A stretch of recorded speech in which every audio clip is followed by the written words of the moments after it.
Thank you, Mr. Speaker, and thank Chairman Smith for not just yielding, but for his leadership in getting us to this point. Mr. Speaker, we are at the precipice of the new golden age of America. And how do we get there? We get there by actually making the right decisions for those hardworking families who have been struggling. You know, if you listen to the people on the other side, Mr. Speaker, who have over and over again said they are against this bill and all the things that are in this bill for hardworking families, you would think the last 4 years things have been going great for middle America.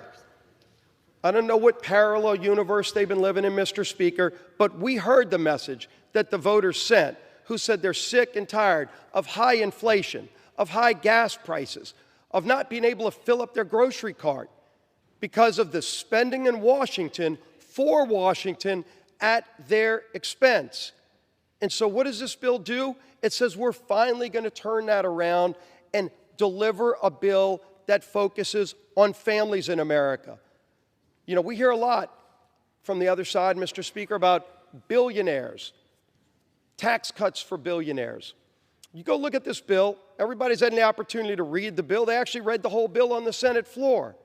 Only took 14 hours. And if you listened, one of the things you'd find out, Mr. Speaker, is there are some new tax cuts in this bill, but not for billionaires. So then it would beg the question, why does the other side keep hiding behind billionaires as their excuse to vote no? Because they made a decision, Mr. Speaker, early off, they don't want to give people back their money.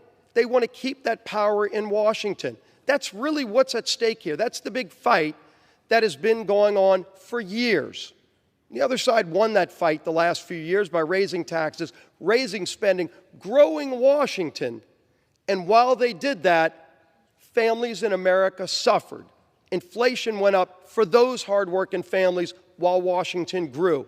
Interest rates grew up to the point they couldn't even afford to buy a first-time home because Washington grew. And we said it's enough that Washington has to finally start living within Washington's means so that families in America can finally start living the American dream again. That's what this bill focuses on, Mr. Speaker. And how do we do it? We do it, number one, by locking in rates for everybody. Nobody's taxes go up, Mr. Speaker. Nobody's.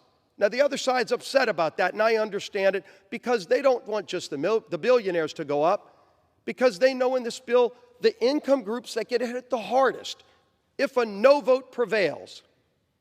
And we've heard them, they're all going to vote no, Mr. Speaker.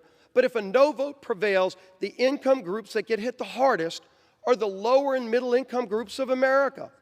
And they know that. They're watching this vote. And you can say billionaires all day long. But you know what the new tax cuts in this bill are? Because there are new tax cuts. For the waiter and waitress who's working maybe 2-3 shifts at a restaurant, at a diner, barely getting by.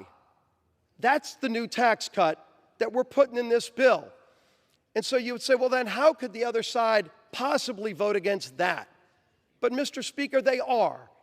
And maybe a focus group told them that if they curse enough and if they say billionaires enough, those families will forget what's actually happening. But they're not going to forget because they're paying attention. You know what the average pay for a worker in America who makes tip money is under this bill? $32,000 a year. That's right. Billionaires aren't even allowed to be eligible for that tax break. But the waitress who's working 2-3 shifts, barely getting by, making $32,000 a year, finally gets a little bit more money. And yes, every Democrat has bragged over here that they're going to vote against that. They don't want that waitress to get that money back in her pocket. But we're going to make sure she gets that tax break, Mr. Speaker, because she's struggling. She maybe wants to put together a college fund for her kid. Maybe she wants to take her family on a vacation. And she's going to have that opportunity when this bill passes. You know who else we're going to give opportunity to, Mr. Speaker, in this bill? The other tax cut. Sorry, it's not a billionaire again. It's that shift worker working overtime. Not the billionaires, person that's showing up at the factory, making stuff in America who's paying taxes on the overtime, but they're away from their family, and they're looking at that check at the end of being away from their family for a few extra hours, and they're trying to make ends meet for their family, and they go, geez, I've got to get all that extra money back to the government. Is it worth being away from my family? And we say, you know what? Yeah, normal tax rates apply on everything else, but if you work overtime, you're not going to pay taxes on that overtime. Somebody making $60,000 a year, not the billionaire. Say billionaire enough, and maybe that shift worker won't know what you're doing, but Mr. Speaker, they do know. They do know what's about to happen, because everybody's watching this vote, and that's a good thing, because that shift worker deserves that extra money back.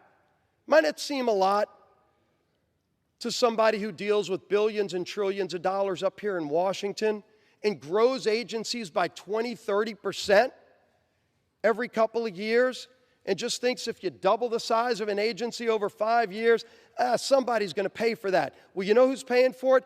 That hardworking family. You know, we clean up waste, fraud, and abuse, and it's been mocked by the other side. They think it's cool to mock what we're doing to finally root out waste, fraud, and abuse. Let the other party, Mr. Speaker, be the defender of waste, fraud, and abuse in Washington, but we're cleaning it up in this bill. USDA has pointed out that there's about $10 billion a year in waste just in the SNAP program. Fraud, improper payments.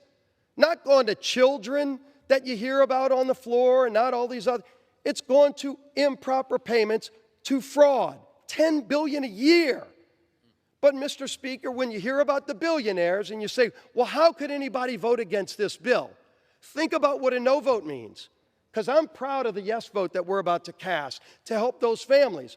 But everybody who votes no, Mr. Speaker, make no mistake about it, everybody who votes no is going to be asked a question by that waitress making $32,000 a year saying, why do you want me to pay more money in my tips so that $10 billion of fraud goes out in the SNAP program?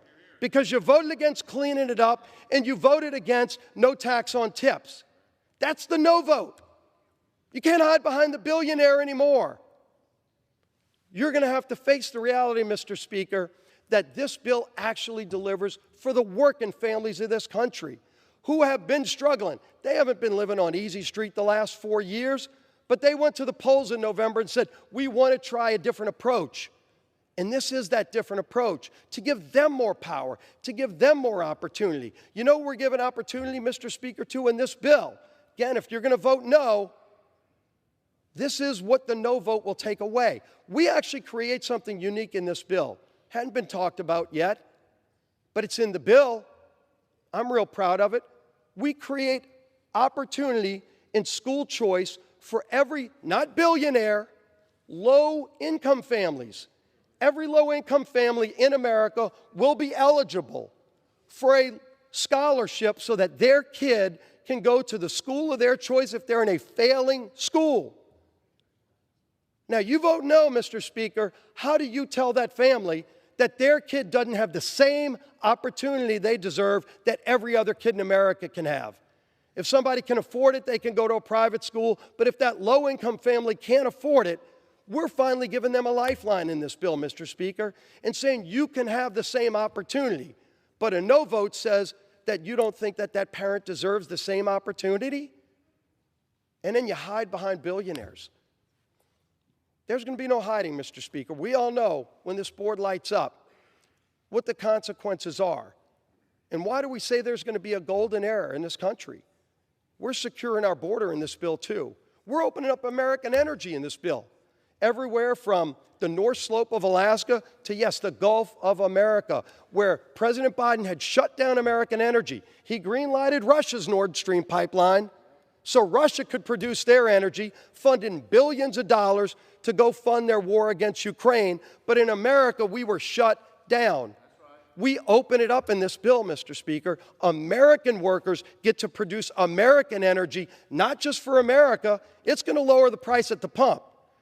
Again, you're a middle-income family. The billionaire doesn't care what the cost of gasoline is. You know who does? That waitress making $32,000 a year saves that tip money. Maybe she can go on a trip and get in her car and drive and afford the gasoline now because we'll be producing more. We actually have lease sales in this bill for once, so we can produce energy in America. We have great natural resources. We just had them shut down for 4 years by an administration that said no to American energy, said yes to other countries' energy. Iran was able to sell their oil on world markets thanks to the previous administration. That party's over. And when America starts producing more energy, not only does it help lower the price for families here in America, not only does it create great jobs here in America, but all the bad guys around the world, Russia, Iran, Venezuela, you name your country, they're not going to have a cartel-like exclusive license on global energy anymore because America's going to be back in the game. Let's get this country back in the game. Let's get this country back on track. Let's actually promote opportunity in the American dream again for anybody who wants it. You want to work? There's going to be more opportunity than you've ever had before. If you're disabled on Medicaid, right now you've been crowded out of those programs by people turning down work. Able-bodied people, 35-year-olds sitting at home playing video games. They're going to now have to go get a job. That's right. And by the way, that's a good thing for them. Their mom doesn't want them sitting in the basement playing video games anyway. But now it no longer will be crowding out Medicaid for the truly needy people who deserve it. The disabled people will not be getting crowded out of those programs by people who can actually go get a job, and there are going to be a lot of great jobs, Mr. Speaker, a lot of great jobs in this country. America's coming back. You can vote no all day long, and you can hide behind billionaires all day long, but we're going to keep moving forward because this country doesn't sit down in the fetal position. America's ready for a rebirth, and we're going to deliver it. President Trump is at the helm now. It's a new day. World leaders know it. The bad guys know it around the world. But you know what? Those hardworking families who have been waiting for this relief for a long, long time are finally going to realize help is on the way because Republicans in Congress, any Democrats that want to join, Mr. Speaker, are free to, but they're bragging that they don't want to be a part of this. But you know what? The hardworking families of America are hungry for this kind of change. Take power away from Washington, give it back to the people, and watch what happens. Great things are ahead for this country, greatest country in the history of the world. We are finally going to give and restore that great American dream and that hope for those families who have been waiting way too long. That help is coming. We're going to pass this bill. President Trump's going to sign it. It's going to be a great 4th of July. Let's pass the bill, Mr. Speaker. I yield back to balance my time.